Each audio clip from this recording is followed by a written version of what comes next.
তারা আমাকে চোখ বেঁধে দিল। এই ছিল আমার 8 বছর অন্ধকারের জীবনের শুরু। আমি 8 বছর সূর্যের আলো দেখিনি। তারা আমাকে যে সেলে রেখেছিল সেখানে বুঝতে পারতাম না বাইরে কি দিন আর রাত। আমরা কোথায় আছে আমাদের বলতো না, আচ্ছা কি দিন তারিখ বলতো না, সময়টা বলতো না। আমি বলতাম দেখেন আমি একটু নামাজটা পড়তে চাই, আমাকে নামাজের সময়টা বলেন। বলতে বলা যাবে না, আদেশ। আমার কাছে মনে হতো যে আমাকে জীবন্ত কবর দিয়ে দেওয়া হয়েছে। আমার কাছে মনে হতো যে মৃত্যু এর চেয়ে ভালো। 8 বছরের অভিজ্ঞতা আমার কাছে মৃত্যু মনে হতো যে মৃত্যু হলো অত্যন্ত এই কষ্ট থেকে মুক্তি পেত। এবং দীর্ঘ 8 বছরে আমি যা দেখেছি যে এটা সুচিন্তিতভাবে, সুপরিকল্পিতভাবে, নিয়মতান্ত্রিকভাবে এই বন্দিশালার বন্দীদেরকে এমন আচরণ করা হতো যেটা মৃত্যুর চেয়েও খারাপ অভিজ্ঞতা দেওয়া হতো। এবং এটা কোনো অ্যাক্সিডেন্ট ছিল না, এটা কোনো। বাবাকে গ্রেফতার করা হয়েছে, কারাবন্দী ছিলেন, প্রশ্নবিদ্ধ বিচারের মধ্যে দিয়ে তাকে ফাঁসি দেওয়া হয়েছে। তো তারা তো এই কাজটা করেছে, আপনি বাইরে থাকলে তাদের জন্য কি সমস্যা হতো? আর তারা যেটা করতে চেয়েছে তাদের রাজনৈতিক উদ্দেশ্য সাধনের জন্য কাজটা তো করেছে। আপনার কি মনে হয় যে আপনি কারোর সাথে যোগাযোগ করতেন, নেটওয়ার্কিং করতেন আন্তর্জাতিকভাবে, এসব কোনো কারণ হতে পারে? এখন আমি যেটা করার চেষ্টা করেছিলাম যে এই আইনি প্রক্রিয়াটা যে কী পরিমাণ ত্রুটিপূর্ণ এবং এই যে প্রক্রিয়াটা এই বিচারটা পরিচালনা হচ্ছে তা পূর্ব নির্ধারিত এবং আইনের বিধান, সাক্ষ্য আইনের যে বিধান কোনোটাই মানা হচ্ছিল না। এবং সর্বশেষ সারা দুনিয়া দেখেছে যে আমার পিতার বিচারের সময় 2 জন মিনিস্টার পাবলিকলি প্রধান বিচারপতিকে হয়রানিমূলক কথা বলেছেন। একজন অবসরপ্রাপ্ত বিচারপতি আমাদের মামলা পরিচালনা করে রাজি হয়েছিলেন। তাকে এমন পরিস্থিতি সৃষ্টি করা হয়েছিল যে তিনি মামলা থেকে নিজে গুটিয়ে নিতে বাধ্য হয়েছেন। আমি চেষ্টা করেছি যতটুকু আমার সাধ্য ছিল এই যে অন্যায়গুলো হচ্ছে এটা যেন সবাই জানতে পারে সেটা ব্যবস্থা করার আমি চেষ্টা করেছি। আমি সোশ্যাল মিডিয়াতে আমি রেগুলার পোস্ট করতাম এবং আমি যেখানে আমার পরিচিতি ছিল সেখানে আমি জানানোর চেষ্টা করেছি যে কি হচ্ছে আমাদের সাথে। ফ্যাসিবাদের সবচেয়ে বড় শত্রু হচ্ছে সত্য। তারা ভয় পায় সত্য বেরিয়ে যাওয়ার। হয়তো আমি সত্য কথা বলছিলাম কিন্তু তারা চায়নি এই সত্যি বেরো।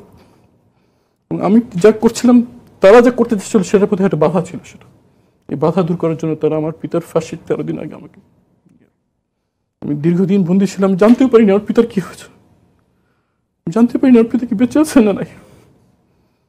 এভাবে কাটে আমার।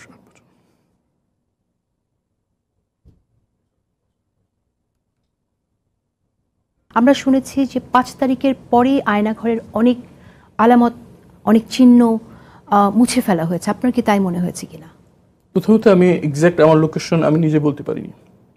যখন গুম কমিশন স্থাপন করা হয় এবং সেখানে অভিযোগ দায়েরের সুযোগ দেওয়া হয় তখন আমি আমার অভিযোগ দায়ের করি। তখন গুম কমিশন থেকে আমার সাথে যোগাযোগ করা হয় এবং তারা আমার যতটুকু মনে পড়ে স্মৃতিশক্তি যা আছে, আমাকে যা ভিতরে কী কী শুনেছি, কী কী আমার মনে হয়েছে তারা আমার কাছে নিয়ে তখন তারা আমাকে তাদের ফাইন্ডিংয়ের একটা কনক্লুশন আমাকে দিয়েছেন যে আমি মুসলিম এই লোকেশনে ছিলাম।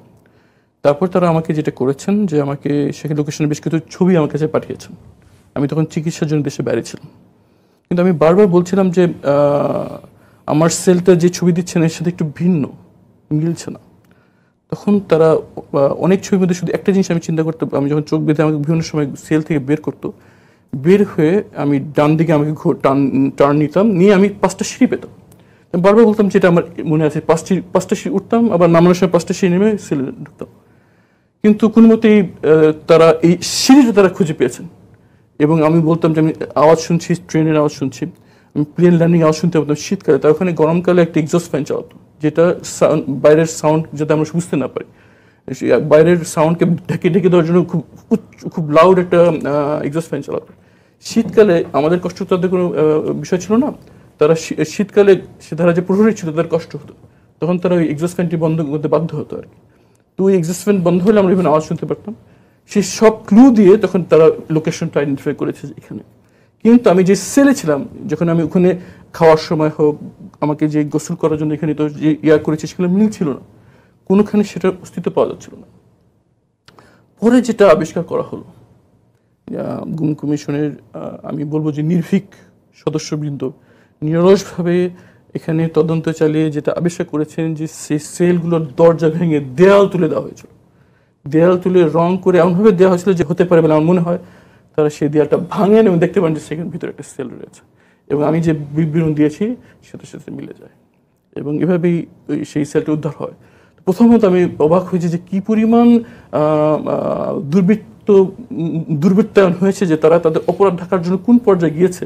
এর অর্থ আমরা যে আয়নাঘর দেখলাম এটা আসলে রিয়েল আয়নাঘর না, এটার অনেক ভাঙচুর করে ইমপ্রুভ করা হয়েছে। এটা ডিটেইল আমাদের কমিশনের সম্মানিত সদস্য রয়েছেন, যারা সকল হাজার প্রতিকূলতার মধ্যে নির্ভীকভাবে কাজ করে যাচ্ছেন।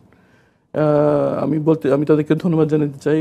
তারা আমাদের ভিকটিমদের সাথে নিরলসভাবে যোগাযোগ করেছেন। বিশেষ করে আমি অনেক দূরে ছিলাম, দেশে বাইরে ছিলাম, টাইম জোন আমার যখন দিন তাদের তখন রাত, তারা সেই সব উপেক্ষা করে আমাদের সাথে যোগাযোগ করেছেন, এবং তারা আবিষ্কার করতে পেরেছেন যে যত যাই করুক সত্য গোপন থাকে না। তারা চেষ্টা করেছে কিন্তু বেরিয়ে আসছে। অশেষ ধন্যবাদ আপনাকে। হুম্মাম কাদের চৌধুরী, আপনার অভিজ্ঞতা যদি বলেন যে আপনাকে কেন নিয়ে গেল, আপনার অপরাধ কি ছিল? আসসালামু আলাইকুম। আমার অপরাধ তো এখনো পর্যন্ত আমি জানি না কি ছিল, যেটা আরমান আর আমি দুজন ধারণা করছি যে আমাদের অপরাধ ছিল যে আমরা রাজনীতিবিদদের সন্তান। বাবা রাজনীতি করতো, পরবর্তীতে হ্যাঁ আমিও রাজনীতির সাথে জড়িয়ে গেলাম।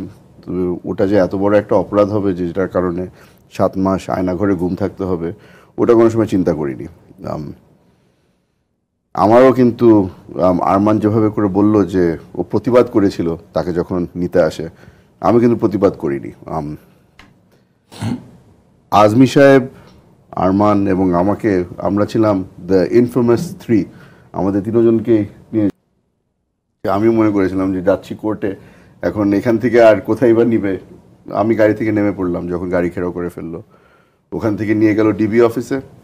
সারাদিন ডিবি অফিসে ছিলাম, টিভির দিকে তাকিয়েছিলাম, কারণ আশা করছিলাম যে কোনো না কোনো খবর আসবে যে আমাকে অ্যারেস্ট করা হয়েছে। সেখানে ডিবি অফিসার একজন হাই পোস্টের মিডিয়া উইংয়ের ইনচার্জ ছিল, ওনাকে প্রশ্ন করা হলো যে আমাকে কি আটক করা হয়েছে কিনা। উনি ওখানে অস্বীকার করলেন, বললেন যে না, ওনাকে তো আমরা আটক করিনি। আমার সামনে যে অফিসার বসা ছিল, আমি তাকে জিজ্ঞেস করলাম যে আমি আপনার অফিসে বসা, আপনার সিনিয়র কিভাবে করে এটা অস্বীকার করে? না স্যার, ওনার কাছে হয়তো এখনো খবর পৌঁছানো হয়নি, পৌঁছে যাবে, আপনি চিন্তা করেন না। সেই রাতে আরমানের মতো আমাকেও। তখন কি আপনি আশঙ্কা করেছিলেন কিছু ঘটতে যাচ্ছে এরকম? না, সত্যি করে বলি আমি তখনও আশঙ্কা করি না। আমি জানতাম যে এখানে হয়তো মামলা দিবে, কোনো না কোনো ধরনের মামলা দিবে, আমাকে দিন এক হয়তো থাকতে হবে ডিবি কার্যালয়। যখন আমাকে গাড়িতে উঠানো হলো রাত 11:30 12টার দিকে, তখন ভয় পেয়েছি। তখন গাড়িতে উঠানোর সাথে সাথে ওই হ্যান্ডকাফ পরানো, ব্লাইন্ড ফোল্ড করা, তখন বুঝলাম যে এখন অবস্থা ভালো না। আমি ধারণা ছিল যে হয়তো আমাকে এখন ক্রস ফায়ারে মেরে ফেলবে। কোনো সময় চিন্তা করিনি যে এরকম মাসের পর মাস আমার এক জায়গায় গিয়ে বন্দি থাকতে হবে, ওটা কোনো সময় চিন্তা করি নাই। এক পর্যায়ে কিছু মাস যখন আয়নাঘরে হয়ে গেল, তখন মাঝে মাঝে চিন্তা করতাম যে হয়তো ক্রস ফায়ারে মেরে ফেললেই হয়তো ভালো ছিল, কারণ এই কষ্টটা পেতাম না। 1-2 মিনিটের হয়তো কষ্ট হতো, তারপর তো আল্লাহর কাছে চলে গেছি। কোনো চেষ্টা করেছিলেন তখন পরিবারের সদস্যদের সাথে যোগাযোগ করার? অনেক চেষ্টা করেছি, অনেক ভিক্ষা চেয়েছি। যারা যারা আমাদেরকে খানা দিত তাদেরকে বলতাম যে তুমি যদি একটু খালি জাস্ট জানিয়ে দিতা যে আমি এখনো জীবিত আছি, এতটুকুই আমার জন্য এনাফ, এর থেকে বেশি কিছু করতে হবে না। অনেক ধরনের এভাবে বার্গেনিং অনেক করেছি অনেক মানুষের সাথে। অনেকজন আমাদের সাথে হাসি ঠাট্টাও করেছে যে হ্যাঁ হ্যাঁ জানাবো, সব ধরনের খবরই পৌঁছাচ্ছি আমরা। পরবর্তীতে বুঝলাম যে এটা খালি আমাদেরকে কষ্ট দেওয়ার জন্যই আছে এখানে। এক পর্যায়ে এই জিনিসটা কারোর সাথে আমি শেয়ার করিনি, এক পর্যায়ে একজন আমাকে এসে বললো যে যদি 2 কোটি টাকা আপনার পরিবার আমাদেরকে দেয় তাহলে হয়তো আপনার সাথে যোগাযোগ করানোর ব্যবস্থা করে দিতে পারি।